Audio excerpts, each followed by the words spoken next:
This is the circuit diagram of touch here. When we apply the 9 volt here, and the positive voltage come from these two and pass through the 1 kilo ohm resistor, and these are two probes.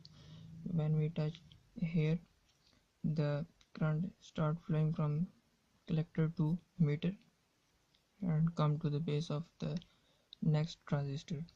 Again, when the voltage pass through the base of the transistor, it will turn on, and 100 kilo ohm resistor and two probes. When we touch these two probes, it will generate the sound like you can see this.